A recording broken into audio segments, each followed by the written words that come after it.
Hari ini kita mau bicara tentang desain Allah. Yuk kita buka Alkitab langsung, Efesus pasal yang kelima ayat 22 sampai dengan Efesus pasal yang ke-6 ayat 1 sampai dengan 3. Ini menarik sekali. Jadi dari kemarin saya khotbah hari Sabtu sampai dengan hari ini, khusus di jam ini, makin lama saya khotbahkan ayat ini, makin dalam untuk saya mengerti tentang rumah tangga itu seperti apa. Karena banyak orang khotbah ayat ini, tapi kalau saya bisa melihat ini hikmat Tuhan, caranya beda. Ayat 22. Hai istri, tunduklah kepada suamimu seperti kepada Tuhan. Kata tunduk, saudara tahu artinya apa? Hai istri, maka kamu harus menundukkan dirimu dengan sukarela tanpa paksaan kepada suamimu, like God, seperti kepada Tuhan. Jadi itu, kalau istri selalu negatif terhadap Tuhan, pasti dia negatif kepada suaminya. Kalau dia selalu overthinking kepada suaminya, pasti dia overthinking kepada Tuhan. Jadi penundukan diri dia terhadap suami itu bukan dengan paksaan. Ayat ini. Kalau dengan paksaan seperti budak. Tapi dia tidak. Jadi dia itu menundukkan dirinya kepada suaminya dengan sukarela. Kenapa dia mau menundukkan dirinya dengan sukarela kepada suaminya? Karena suaminya takut Tuhan. Saya kenal dengan satu teman. Udah nikah sekian puluh tahun, lebih tua dari saya pernikahannya. Suatu saat dia ngomong gini sama gue, Pet, lu tahu kan laki gue, iya, gajinya tidak lebih besar dari gue 10 kali lipat lebih besar dari laki gue, iya. Tapi kenapa gue cinta banget sama di manusia? Tau gak dia bilang apa? Kenapa gue cinta sama nih laki? Kenapa? Ini orang rohaninya luar biasa. Usaha gue, pekerjaan gue tiap hari makin diberkati Tuhan.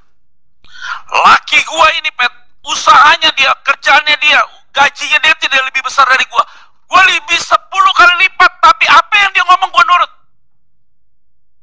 Kenapa gue bisa turut sama dia? Karena dikasih contoh teladan rohani yang baik. Bangun mesbah keluarga, doakan anak-anak, sayang sama orang tua gue, sayang sama orang tuanya dia, sayang sama ipar, sayang sama adik-adiknya dia. Ini orang kasih contoh yang luar biasa. Jadi ternyata kualitas, saudara. Jadi penundukan diri seorang istri itu nggak perlu harus diperintah. Kalau dia lihat suaminya takut Tuhan, aman. Makanya saya bilang ya, istri saya ini Yola sama saya nikah 18 tahun. Dia nih sakit. Dia sakit aja. Pagi hari pasti 4:30 dia udah bangun. Gue juga bingung nih manusia. 4:30 dia bangun, jam 5 dia udah bangun, ngapain? Siapin makan buat anak-anak. Ini bini gue nih, 18 tahun nikah. Gue bilang, ngapain nih, kasihan anak-anak bagaimana apa makan. Gue suruh dia masak? Enggak. Saya suruh dia siapkan baju, semua segala macam? Enggak. Kenapa dia lakukan itu? Sukarela. Ini ada istri saya nih. Yol, maju ke depan Yol, supaya gue tanya deh. Ambil bawa mic. Ngomong, supaya lebih jelas. Sini. Sini, supaya lebih jelas. Supaya jelas nih, saudara. Siap, Kak. Ini rumah tangga hamba Tuhan nih. Jadi saudara, saya sama dia, kita dalam berumah tangga 18 tahun, gue gak mau pakai topeng, karena gue capek munafik, bos. Saya bukan tipikal orang di dalam Instagram saya romantis, omong kosong lah. Saya gak suka begitu, bos. Gue rumah tangga yang di Instagram biasa-biasa saja. Tapi gue sayang dia gila banget, bos. Saya pengen colek dia, gue ributin. Saya pengen jelekin dia, gue pasang badan. Itu istri gue. Gue gak pernah tunjuk dia, terus pelukan di Instagram. Gue gak begitu, bos, orangnya, bos. Tapi dia minta apa, gue kasih. Dia sakit, teriak, gue yang datang. Sayang gue sama dia, bos. Bagi gue cukup itu. Bagi saya tuh nggak penting bahasa cinta, yang penting tindakan cinta. Nih, tanya Yola nih. Sekarang gue tanya Yola, malah Yola 18 tahun nih kan, lu pakai mic supaya jelas di manusia. Udah tahu kan ya manusianya begini. Jadi jangan harap ada kata romantis, kata sayang itu di luar ekspektasi saya gitu ya. Sebelum saya nikah kan ekspektasi, waduh ini 10 tahun lebih tua pasti enak lah. Disayang-sayang. Tapi ternyata kenyataannya enggak. Beginilah suami saya. Orang mendidik saya dengan keras tapi untuk kebaikan. Kenapa saya bisa seperti firman Tuhan bilang tunduk? Karena ada contoh yang baik di dalamnya, Bapak Saudara. Kalau saya bilang cinta sama dia, bila saya bilang cinta, Tuhan kasih dia sempurna, itu bohong, Bapak Saudara. Kalau suami saya sempurna, terus saya bilang saya cinta banget sama dia, itu bohong. Karena cinta itu kita bisa memaafkan, kekurangan dia bisa kita terima, kelemahan dia kita bisa menyesuaikan, kita bisa mengampuni, itu namanya cinta. Kalau kita cinta tapi nggak bisa memaafkan, nggak bisa menyelesaikan diri, itu bukan namanya cinta. Nggak adalah orang di dalam dunia ini sempurna. Amin ya ibu-ibu ya, bapak nggak ada yang sempurna. Termasuk suami saya juga nggak sempurna sebagai hamba Tuhan. Banyak kekurangannya, saya apalagi banyak kekurangannya bapak ibu saudara. Nggak ada yang sempurna. Kalau suami saya sempurna, wah udah deh, saya nggak bisa dibentuk dalam rumah tangga ini, nggak bisa diproses oleh Tuhan. Bayangin bapak saudara, saya ingat cerita ya. Salah cerita gue kepret lo, gue kasih tau sama lo. Lo sih cerita salah lo. Ya. Ayo cerita Yol, bongkar.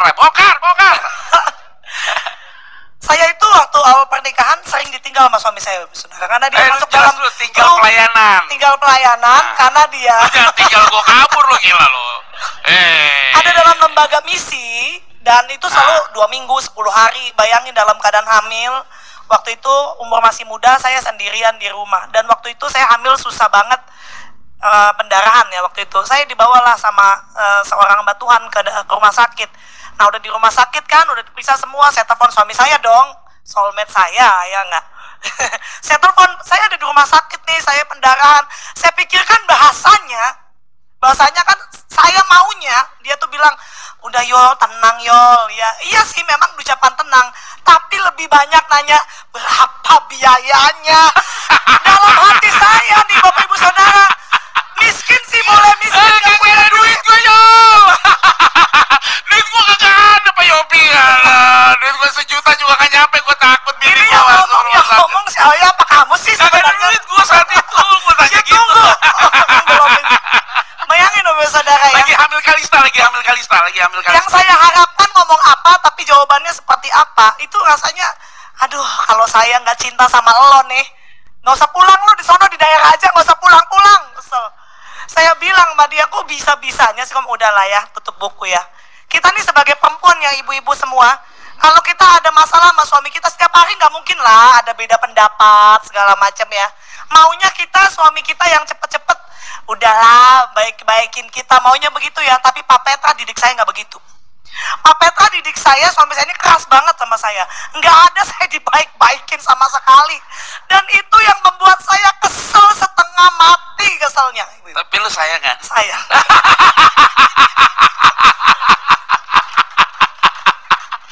Dulu gua keras sama dia, sekarang enggak Pak. Sekarang dia yang keras sama gua. Ini saya keras, saya bayangin anak keras. Saya saking keselnya saya ancam dia. Makanya dia pernah khotbah, suami saya pernah khotbah. Nih si Yola nih pernah sobek-sobek, katanya bukan sobek, saya lecek-lecekin apa namanya? Catatan sipil pernikahan. Kenapa? Saya tuh lagi ancam sebenarnya. Ini curahan hati kan? Ya, okay. Karena saya nggak pernah ngomong di sini. Mau minum nggak? Karena saya mau dia itu deketin saya, udah diancam gitu, jangan dong gitu. Tapi ternyata enggak. Akhirnya udah nih, bodo amat nih. Oke, gue sobek-sobek nih ya buku pernikahannya, silakan, dia bilang oke. Pas udah saya beneran baru dia deketin. Jadi butuh action terlebih dahulu. Tapi setelah itu luar biasanya suami saya selama 18 tahun Bapak Ibu Saudara, yang menjadi contoh adalah dia cepat minta maaf walaupun dia nggak salah. Dia minta maaf terlebih dahulu sama saya, dan itu yang membuat saya malu. Akhirnya saya berubah lah ya, dan Tuhan pun tegur saya. Jadi ibu-ibu, wanita-wanita di sini, kita harus punya bonding sama Tuhan, kita harus punya intimasi sama Tuhan. Kenapa? Tuhan tuh selalu ingetin kita di dalam hati kita, Roh Kudus tuh selalu aktif dalam hati kita.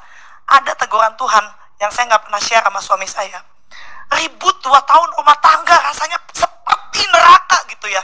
Walaupun suami saya banyak memberikan contoh-contoh yang baik, akhirnya Tuhan tuh tegur saya begini, mau hidup begini susah terus yo, capek kan lu, sakit kan lu, susah kan hidup lu gitu. Nah dari situlah Bapak Ibu Saudara, saya mulai mengkoreksi diri dan belajar berubah. Belajar yang namanya mengampuni. Waktu itu kan sulit ya, menyesuaikan diri dengan keluarga Pak Petra nih, keluarga besar. Saya keluarganya cuma keluarga kecil, cuman kakak saya 2 orang, udah itu aja. Pak Petra keluarganya keluarga besar, orang NTT pula. Saya harus beradaptasi dengan dia, Bapak Saudara. Bayangin cium biasa, cipika kanan kiri, ini pakai hidung kan orang rote. Jadi luar biasa loh Bapak Saudara dalam pernikahan ini. Suami yang takut Tuhan bisa mengubahkan saya nih, Yola yang keras hati gitu ya, yang introvert bisa jadi ekstrovert sekarang, yang gak bisa bergaul, sekarang saya bisa bergaul dengan siapa saja. Coba kalau saya gak bisa bergaul dengan siapa saja, ibu-ibu, bapak-bapak sini, gak mungkin gereja ini juga bisa berjalan dengan baik. Ada satu hal yang penting yang perlu harus saya sampaikan. Sampai ruang orang itu menundukkan dirinya terhadap suaminya, itu butuh proses. Beda 10 tahun gue sama dia. Pendidikan gue S3, dia D1. Gue nakal parah Pak, bertobat. Dia gak pernah nakal. Jadi sampai satu titik begini nih, kalau seandainya gue nggak bisa bawa nih rumah tangga maju ke depan, hancur nih rumah tangga bos. Jadi saya bilang sama Yola, Yol, ini masalah yang salah siapa? Gue yang salah mah. Kalau gue yang salah, gue minta maaf ya mah. Setiap hal, lu jujur ya, 18 tahun nikah nih siapa yang sering minta maaf? Gue kasih sama. Iya kamu Papa. Kan tadi udah dibilang berulang-ulang Mas. 18 tahun nikah gue selalu minta maaf sama dia. Iya. Gue nggak tahu salah gue di mana. Tapi kan sekarang saya minta maaf sama dia baru sebulan kemarin. Enggak, enak aja. Baru sebulan kemarin gue baru hitung. Ada catatannya tuh di note gue, mana handphone gue sini note gue. Enggak enak aja, udah berubah, udah banyak. Iya dia udah berubah. Tapi istri gue udah berubah banyak Pak. Saya tuh udah minta maaf sama dia, udah damai nih. Gue bilang kita bentar lagi berdoa ya Mam. Selesai kita ini kita berdoa ya. Ya saya masuk kamar mandi. Dia bisa ke kamar gini, Papi. Bukan Papi yang salah, aku yang salah. Kenapa nggak dari kemarin lu ngomong salah Yola? Wanita itu susah untuk minta maaf, tapi gue tahu. Karena saya sayang sama dia kan Pak. Karena saya tahu dia dari Tuhan. Penundukan diri dia sama saya itu luar biasa. Dalam perjalanan waktu, Yola ini pernah keluar dari rumah, bawa koper, tinggalkan saya. Coba lu cerita ya, ngaku dosa lu. Ya, gue nggak tahu cerita gimana. Lu cerita dah, udahlah, aku nggak mau tahu lah. Aduh, ini ya kabur dari rumah itu karena yang tadi saya minta di stop. Saya minta suami saya stop saya untuk pergi, tapi ternyata tidak. Lagi adu pendapat, cekcok, saya juga lagi hamil tuh kalau nggak salah 4-5 bulan. Biasa kan hormon ibu-ibu hamil ya, meningkat gitu ya. Ada sensi segala macam, tapi dia nggak bisa ngerti. Ternyata dia didik saya keras banget Bapak Ibu Saudara. Saya telepon tuh Bluebird, oke, saya pergi. Bisa aja kita gitu ya. Tapi Pak Petra hebatnya dari awal pernikahan sampai 18 tahun dia nggak pernah bilang kata cerai. Oh iya dong, gue sayang banget. Saya yang selalu bilang begitu. Karena, sorry ya, orang tua saya nggak pernah didik gue ngomong cerai bos. Papa mama saya nggak pernah ngomong cerai. Ini mau lanjut nggak ceritanya? Bentar dulu, tunggu dulu. Buru gue lupa nih. Jadi gue nggak punya contoh rumah tangga yang berantakan. Dan saya bilang sama dia, nggak ada kata cerai bos. Lu sama gue sampai mati, lu sial banget nih sama gue. Karena gue nggak mungkin ceraiin lu. Nggak sial dong, beruntung. Nah itu bahasa supaya mereka kapok. Lanjut yo, lanjut. Ya akhirnya saya udah capek lah ya, lelah. Saya ambil tuh telepon, rumah saya masih di Karawaci waktu itu, saya telepon Bluebird. Ya Pak, saya ngomong kenceng. Datang ya Pak ke Taman Ubud Kencana nomor 839. Jam berapa Pak? 5-10 menit lagi. Oke. Saya kenceng-kenceng. Saya pikir udah jangan gitu kan ibu-ibu. Gak ada sama gue gitu, gak ada. Jujur nih ibu-ibu semua di sini. Lu salah orang bos. Salah orang sama gue. Pastilah gue cuekin. Semua wanita kalau bermasalah sama suaminya sudah pasti pengen dibaikin ya ibu. Dia minta saya gini. Udah jangan Yul. Mana bisa gue kayak gitu. Nah akhirnya Bluebird tuh datang gak lama. saya udah geret koper tuh di depan dia, sengaja breng breng breng breng. Tetap dia nggak menyetop langkah saya. Sampai pintu saya sengaja buka tuh, gebrak. Dia tetap nggak menghalangi langkah saya. Akhirnya saya pergi juga. Pergi dia, Saya naik taksi dia. Gue santai aja di rumah nonton gue. Masa Gue sih? nonton Bener. tukul, gue nonton tukul. Iya gue nonton tukul, gue beneran nonton tukul. Kembali ke laptop, kembali ke Supir taksi itu bilang, ibu mau kemana? Ini saya udah mau masuk tol, ibu mau kemana sebenarnya gitu. Tunggu ya pak gitu. Saya juga nggak tahu saya mau kemana pak sebenarnya. Tapi saya waktu itu ya gengsi sama supir taksi. Masa saya bilang saya lagi berantem sama suami saya, nggak mungkin kan. Bapak ibu saudara, selama saya pernikahan saya berantem sama suami saya nggak pernah speak up sama orang tua, sama keluarga saya nggak pernah speak up. Itu saya simpan berdua aja, menyelesaikan sendiri. Biar orang tua tuh denger yang seneng-seneng aja lah, yang susah-susahnya nggak usah, kita aja berdua. Kan saya udah tanggung jawab, saya pilih suami saya pilih saya gitu, kita selesaikan berdua. Akhirnya saya bilang supir taksi, balik aja deh pak, ada barang saya yang ketinggalan. sorry ya, bukan barang ketinggalan. Dia nggak bawa duit. Duit ini gua semua. Dia bingung terus. Akhirnya saya balik ke rumah. Waktu itu kalau nggak salah deh, saya inget, saya tuh telepon suami saya. Terus suami saya jawab ini, halo, dengan santainya dia ngomong gitu ibu. Dengan santai, iya halo, pulang ya, mau pulang ya. Saya langsung matiin lagi.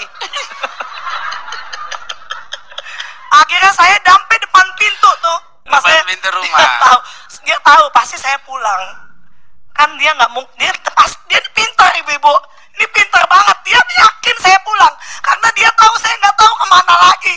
Saya pulang di depan pintu, suami saya udah di depan pintu ternyata. Dia udah tahu saya pulang. Buka pintu, halo, apa kabar? Selamat datang di rumah ini. Dan dia peluk saya. Dari tadi kenapa nggak peluk saya, nggak mencegah langkah saya? Pas pulang, dia baru peluk saya. Nah di situ saya belajar. Oh ya berarti dia mau saya ada masalah apapun nggak boleh pergi dari rumah ini. Jadi di situ saya mulai belajar untuk respect, untuk menentukan diri. Apapun yang terjadi tetap di rumah ini. Oke, thank you Mame. Puji Tuhan. Jadi ya ini rumah tangga. Ini rumah tangga. Maka kalau Yola hari ini menundukkan dirinya dengan sukarela terhadap saya, udah deh bos. 18 tahun nih, gue baru awal 18 tahun pernikahan. Kita nih, laki itu kalau takut Tuhan, hati tulus, berintegritas, sayang sama istrinya bener, gak pernah ngajak cerai istrinya. Bagaimana memulai pengampunan duluan lebih awal. Istri itu untuk tunduk. Dia mau macam-macam, gak usah diajarin, dia sukarela. Jadi Yola nih biar sakit pak, bu, dia masak buat anak-anaknya, buat suaminya. Gue bilang, Yol nggak usah mak, papi nanti mau makan apa, enak sayang. Dia baru berapa minggu ini dia ngomong sama saya, pak gue tuh makin sayang sama gue, dia bilang sama saya, bener kan lu makin sayang sama gue nggak sih lo? Lu kan bilang gitu sama gue kan kemarin. Enggak, lu jujur sama gue bener nggak? Woi, lu tanya, gue tanya nih, lu makin sayang sama gue kan bilangnya kan? Dia bilang gue makin sayang sama lu. Ya udah oke. Tapi gue nggak bisa ngomong sama dia, gue makin sayang. Dia bilang dia makin sayang sama saya. Itu berarti gue harus makin lebih banyak lagi berbuat buat dia. Untuk apa saya ngomong? Saya tuh nggak punya bahasa cinta sama dia. Saya bukan tipikal cowok yang romantis. Tapi gue nggak boleh lihat dia susah. Dan Yola mau apapun sebelum dia minta pasti gue kasih. Bagi gue tuh cinta. Kamu cinta sama pasanganmu, tapi kamu you nothing to do, omong kosong sama cinta. Iman tanpa perbuatan, omong kosong. Pak, kita makan apa pak? Makan cinta mah. Lu tiap hari cinta aja. Mati juga bos, gue kasih tau. Ini orang gak boleh susah sama gue. Gak boleh susah lo Yong sama gue. Mana pernah nih orang paling gue manjain pak. Gak boleh susah dia. Apapun gue kasih yang terbaik buat dia. Gue sayang sama dia. Harta gue semua atas nama dia. Jangan gila. Ini barang-barang serius bos. Mana ada harta gue nggak atas nama dia? Atas nama dia. Lu butuh bahasa cinta apa atas nama lu? Sekarang gue tanya sama lu, apa kurang sayang gue? Mungkin dia tiap hari ngomong sayang. Oke, gue ngomong sayang sama lu semua atas nama gue. Semua atas nama dia, bos. Gak ada satu rupiah pun gue sembunyikan di luar tanpa sepengetahuan dia. Ini jangan gila nih barang. Kita ngomong lurus-lurus nih, bos. Kalau kalian sama istri aja masih tipu-tipu, masih nggak berani bicara apapun, lu nggak sayang, bos. Jangan ngomong sayang sama istri. Ini barang serius. Makanya dia kenapa nggak, Pak? Dia nggak menundukkan dirinya sayang sama saya. Kenapa? Karena dia tahu gue terbuka sama dia. Ada apa-apa nih? Yol, lu tahu semua, Yol. Dari kepala sampai kaki nih, bos. Rekening semua dia tahu semua. Ini barang. Dapat berkat hitung bareng-bareng. Pak, Bu, sorry ya. Ini makanya gue bilang, kita bicara tentang keluarga nggak ada kesimpulan. Biarkan saya dengan dia, rumah tangga kita memang begini. Sehingga kita tidak ada topeng.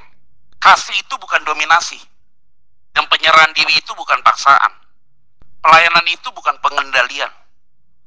Itu yang saya simpulkan. Rumah tangga itu so simple, saudara. Sangat simpel banget. Ngomong-ngomong aja. Yol, gue salah ya, Yol. Iya. Saya salah sama Yola nih, Pak. Saya berlutut di kaki dia. Jangan gila nih, bos. Dia housewife nih, ibu rumah tangga yang dia tidak kerja apa-apa, dia tidak menghasilkan apa-apa nih. Gue yang menghasilkan apa-apa nih. Saya salah nih. Saya berlutut di kaki dia, saya minta maaf sama dia. Saya berlutut di kaki dia, saya minta maaf sama dia, saya cium dia. Saya salah tuh. Apapun salah gue. Mungkin gue salah memutuskan sesuatu, apapun. Saya ngomong sama dia. Karena kenapa, Pak? Gue satu daging sama dia. Saya nggak mau, Pak. Berkat saya turun, ditutup oleh Tuhan.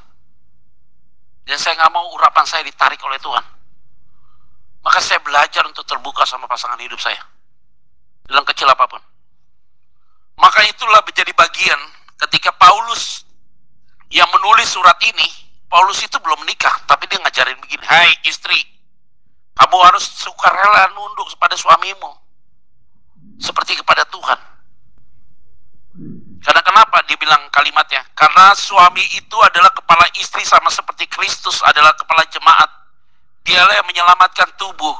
Karena itu sebagaimana jemaat tunduk kepada Kristus, demikian jugalah istri kepada suami dalam segala sesuatu. Pak, bagaimana Pak? Kalau suami saya tidak takut Tuhan, tetap saudara harus hormat ke dia.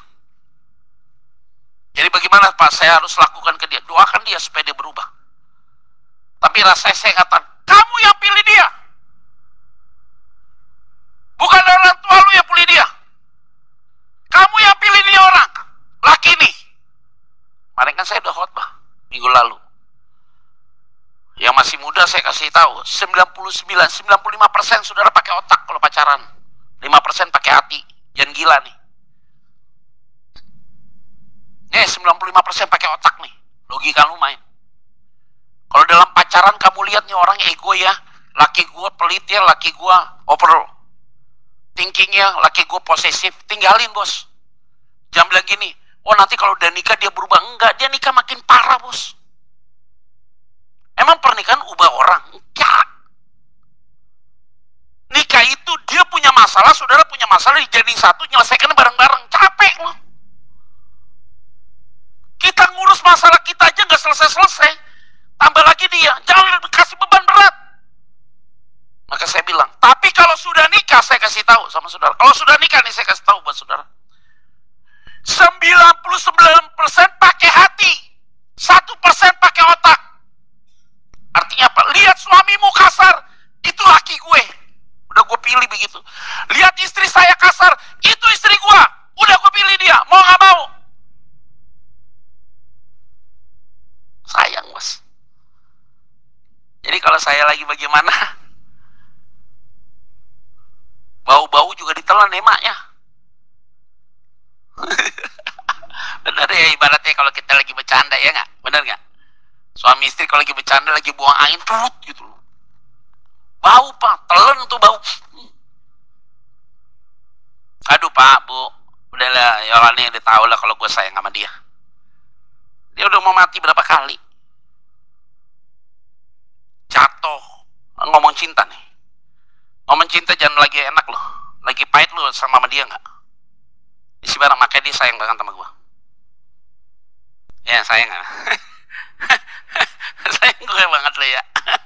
Dia bilang, Pak, ini kita kayaknya anak udah nikah, kita tinggal berdua. Iya, memang tinggal berdua ya. Maka benar kata firman Tuhan, hai suami, hai istri, kamu harus tunduk, menundukkan dirimu dengan sukarela. Itu yang tadi saya sampaikan. Baru kita masuk ayat 25, 26, 28, 29. Hai suami, kalimatnya, kasihilah istrimu tanpa syarat, meskipun, kalimatnya, kata agape, hai suami, kasihilah istrimu tanpa syarat, meskipun dia menghina kamu, kamu tetap kasih dia. Dia lecehkan kamu, you tetap kasih dia. Kendati dia tidak hargai kamu, kamu tetap mengasihi dia. Walaupun dia tinggalkan kamu pakai taksi Bluebird, tetap mengasihi dia.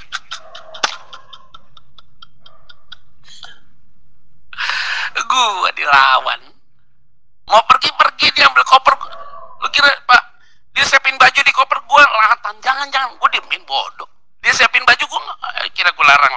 Gak, tapi ambil aja aja. Diemin aja, dia gerek koper depan gue, acting, apa sih lu? Ayo keluar aja. Gak usah pusing. Di hati gue, lu balik juga pasti. Lu pasti balik. Telepon taksi, masuk ke taksi, gue gak tangkap. Gak usah kayak drama, yeay, malu gua sama tetangga. Jangan kabur. Ya, iyalah geli amat, lu pergi aja. Nanti lu pasti balik. Gak lama dia telepon, papi. Halo. Ngapain bos? Ya, lu harus sayang sama dia. Sayang Pak, sayang banget. Kalau ngomong sayang, gue sayang. Tanpa syarat. Karena Kristus. Kalau bukan karena Kristus, dia tinggalkan saya tinggalkan dia. Kalau bukan karena Kristus, saudara tidak akan lagi hidup bersama dengan suamimu dan istrimu hari ini. Karena Kristus. Karena waktu kita janji di pernikahan, gue bukan janji sama lo, gue janji sama Tuhan. Di depan, dan gue gak mau. Gue kena kutuk sama Tuhan dengan janji ini. Saya takut Pak, Tuhan murka sama saya. Karena saya pantang, kalau saya sudah janji di hadapan Tuhan, saya tarik mulut saya lagi. Pantang. Kalau gue dijanji sama dia, gue setia sehidup semati sama lo. Dalam keadaan apapun gue tetap sama lo. Di otak saya nih, gak akan bisa gue lepaskan lo. Maka saya bilang sama Yola, 18 tahun ya Mam ya, boleh kita berantem sayang, gak boleh ada kata cerai. Boleh kita ribut, gak boleh ada kata cerai. Kenapa? Karena Tuhan sudah persatukan kita di mimbar itu. Kamu harus mengasihi pasanganmu. Kalimatnya adalah apa? Sebagaimana Kristus telah mengasihi jemaat. Ngeri nih Paulus ngomongnya. Dan telah menyerahkan dirinya baginya. Dalam. Demikian juga suami harus mengasihi istrinya sama seperti tubuhnya sendiri. Siapa yang mengasihi istrinya mengasihi dirinya sendiri. Sebab tidak pernah orang membenci tubuhnya sendiri, tetapi mengasuhnya dan merawatinya. Sama seperti Kristus terhadap jemaat. Ini bukan kasih karena istri layak dikasihi. Bukan. Tapi kasih yang tetap memilih untuk mengasihi bahkan ketika itu sulit. Jadi hari ini, dua kata yang tadi saya sudah sampaikan. Menundukkan diri dengan cara sukarela kepada suamimu dan mengasihi istrimu tanpa syarat. Dua itu dibungkus sama Paulus. Paulus hebat banget tulisan ini. Di ayat 33. Bagaimanapun juga, bagi kamu masing-masing berlaku, kasihilah istrimu seperti dirimu sendiri. Dan istri hendaklah menghormati suaminya. Ini hanya bisa terjadi ayat 33. Harus mengacu ke ayat 21. Apa itu ayat 21? Coba kita baca sama-sama yuk. Ayat 21 sama-sama. 1, 2, 3, ya. Dan rendahkanlah dirimu seorang kepada yang lain di dalam takut apa? Udah ini aja. Jadi kalau Yola bilang, gua B, gua A. Gua B, gua A. Lu ikut gua ke B, nggak mau. Lu ikut gua ke A. Ini kalau di ujung-ujung nggak selesai pengadilan pasti cerai. Gua B, gua A. Ngotot kita ngotot. Gas, gua gas habis. Lu gas, gua gas balik. Gua A, gua B, gua A, gua B, gua kencengin semua. Ayat 22. Stop leng kayak gitu-gitu. Masing-masing harus merendahkan diri di hadapan Tuhan, hanya di dalam Kristus. Yo, kita pindah ke C yuk sayang. Pindah ke C dia. Ayo Pak, lu juga pindah ke C. Kita pindah ke C. Sama-sama. Kita buat zona yang baru. Merendahkan diri untuk sama satu sama lain di dalam Kristus. Hari ini jangan bilang siapa gue. Gue yang hebat. Siapa lo? Anak siapa lo? Siapa lu, anak siapa? Lu nggak tahu bapak lu siapa? Udah nggak perlu lagi bahasa-bahasa itu muncul. Takut Tuhan, integritas, dan hatinya tulus. Saya yakin rumah tangga itu pasti diberkati oleh Tuhan. Saudara yakin suami istri hari ini yang datang diberkati Tuhan? Siapa yang yakin berikan tepuk tangan yuk? Katakan haleluya dong. Sekali lagi katakan haleluya. Udah selesai, habis. Suami istri habis. Sekarang kita masuk anak-anak. Ayat 1 dan 3, ayat 6. Hai anak-anak. Saudara yang masih anak. Taatilah orang tuamu di dalam Tuhan karena haruslah demikian. Kata taatilah itu artinya adalah apa? Saudara harus di bawah posisi mendengarkan nasihat orang tuamu yang takut Tuhan, yang hidup dalam kehendak Tuhan. Maka apa yang dia katakan sudah pasti dari Tuhan. Kamu harus nurut. Jadi kata taatilah, hai anak-anak, taatilah orang tuamu di dalam Tuhan itu. Jadi kamu harus mendengar setiap apa yang disampaikan oleh orang tuamu, karena orang tuamu takut Tuhan. Dia ngerti tentang kehendak Tuhan. Kamu harus nurut. Maka benar kalimat itu jadi gambaran jelas nih. Ayo ingat anak-anak. Kamu harus taati orang tuamu di dalam Tuhan. Karena haruslah demikian, kata dia. Ayat 2. Hormatilah ayahmu dan ibumu adalah suatu perintah yang penting. Seperti nyata dari janji ini. Tahu artinya apa? Kata yang digunakan kata hormati itu apa? Hormatilah orang tuamu, walaupun orang tuamu nggak takut Tuhan, hidupnya nggak benar, tapi kamu harus memberikan nilai yang tinggi, menganggap dia sangat berharga, menghargai dia setinggi-tingginya.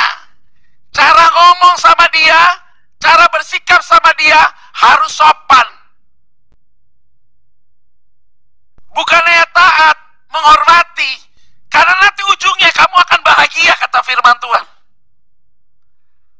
Ini anak ngomong sama orang tua. Dia aja dad, dia aja Mi. Siapa Mi? Gue bisa hidup sendiri, gaji gue lebih besar, gue bisa beli apartemen sendiri. Lu jangan ngomong begitu bos. Lu jadi anak jangan ngomong kayak, lu tarik kalimat itu. Jangan lu lawan orang tua lu. Hari ini lu boleh berdiri di atas angin, besok lu susah, lu repot bos. Gue kasih tau sama lu. Jangan aneh-aneh. Jangan aneh-aneh. Jangan gituin orang tuamu. Kamu bisa hari ini begini karena orang tuamu. Saya ini gak pernah ngomong macam-macam sama papa mama. Hari ini gue begini bos. Pernah saya ngomong sama papa mama, gue jesel nih mandi. Lahirkan enggak. Pertama kali saya bertobat, pertama kali orang yang saya minta maaf papa mama.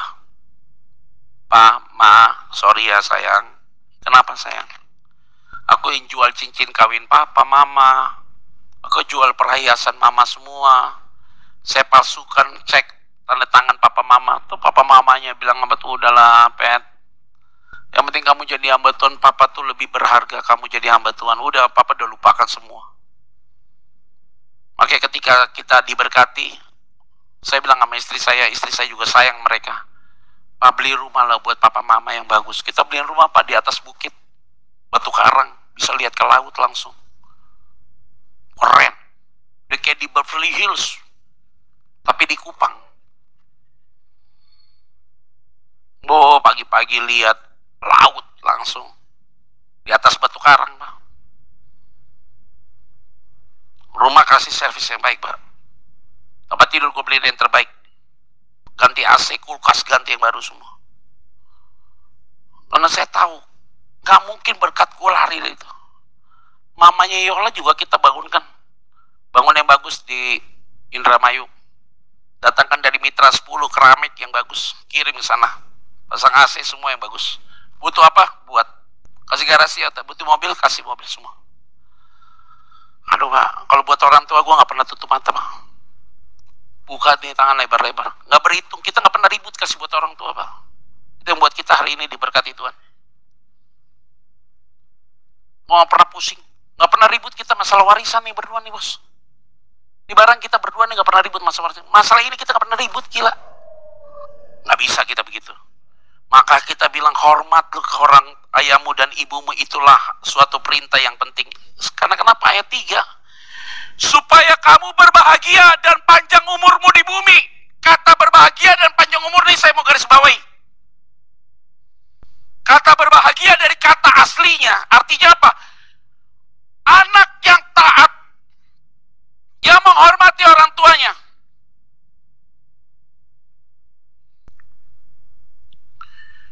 Dia berbahagia karena kehidupannya akan berjalan lancar. Jadi kalau kamu taat, dengerin nasihat orang tua, lu ikutin aja. Karena orang tua lu takut Tuhan. Orang tuamu itu orang yang hidup dalam kehendak Tuhan. Ikutin dia ngomong, ikutin. Udah bener, jalan. Hidupmu pasti dibuat Tuhan lancar, pasti. Percaya sama saya. Kedua, keadaanmu akan diberkati oleh Tuhan. Gak pernah berhenti. 3, kelimpahan akan menyertai kamu sepanjang hidupmu. 4, hidup dalam damai dan penyertaan Tuhan. Itu kata bahagia yang digunakan kata eugenitia. Jadi Paulus waktu bilang berbahagialah mereka yang taat dan hormat kepada orang tua. Hidupmu itu akan berjalan lancar, diberkati, kelimpahan akan menyertai engkau, damai dan penyertaan Tuhan pasti hadir dalam hidupmu. Jadi anak yang sungguh-sungguh taat dan hormat orang tua, gak pernah susah. Udah gitu ya, titik. Gak pernah susah. Dia buat apa aja pasti keren. Ikutin aja orang tua mau ngomong. Saya bilang sama anak-anak saya, Kalista, Shalom, lo anak cewek dua-duanya saya. Papa bilang A, papa bilang B. Udah pasti orang tua lu bener bos. Gua gak mungkin lu minta ikan gua kasih ular. Gak mungkin lu minta roti gua kasih batu bos. Gua babi lu. Lu minta roti gua kasih isinya sandwich bos. Gua kasih itu ham di dalamnya. Lu minta ikan, gua kasih ikannya terbaik di dunia ini buat lu. Gak mungkin gua kasih ular. Gak mungkin gua kasih ular. Kayak anak-anak saya, kalau ngomong sama Yola, yang papa ngomong ya ikut aja. Saya bilang sama Yola, Yol, saya jarang ngomong keras sama anak-anak. Ingat ya mah, kita di hari tua kita mau berdua nyaman. Kita dudukin anak-anak kita 2 orang cewek. Yuk pegang ngomongan papa ya, iya. Lu dapat suami yang baik takut Tuhan, you sukses. Gua gak akan datang minta tolong sama kamu untuk kasih hidup buat gua. Gak. Mama dan papamu ini bisa hidup sendiri karena Tuhan. Gue percaya gue gak akan ngemis sama lu. Tapi kalau lu susah, lu gak usah minta tolong sama gue, pasti gue akan tolong lu. Ini orang tua, bos. Gue gak akan bikin susah lu. Makanya hai anak-anak, you harus melihat itu berbahagia. Panjang umurmu. Tahu gak kata panjang umur itu artinya apa? Makros, kronos. Tahu artinya apa? Saya baca ya, supaya saya nggak salah mentafsirkan. Apa itu artinya? Begini, menghormati otoritas, membawa perlindungan dan arah hidup yang benar, yang menjauhkan kita dari bahaya yang bisa memperpendek hidup kita. Ya. Kalau kamu taat dan hormati orang tuamu, kamu dijauhkan dengan setiap intrik bahaya dunia ini yang bisa memperpendek hidupmu. Jadi umurmu itu panjang, bukan bicara tentang kuantitas, kata dia. Tapi bagaimana hidupmu dijalani dalam kehendak Tuhan dan berdampak bagi banyak orang. Jadi hidupmu tuh punya impact bagi banyak orang. Dan saya yakin, hari ini, semua yang hadir di tempat ini, suamimu diberkati Tuhan, istrimu diberkati Tuhan, dan anak-anakmu semua diberkati Tuhan. Tuhan Yesus memberkati kita semua. Shalom.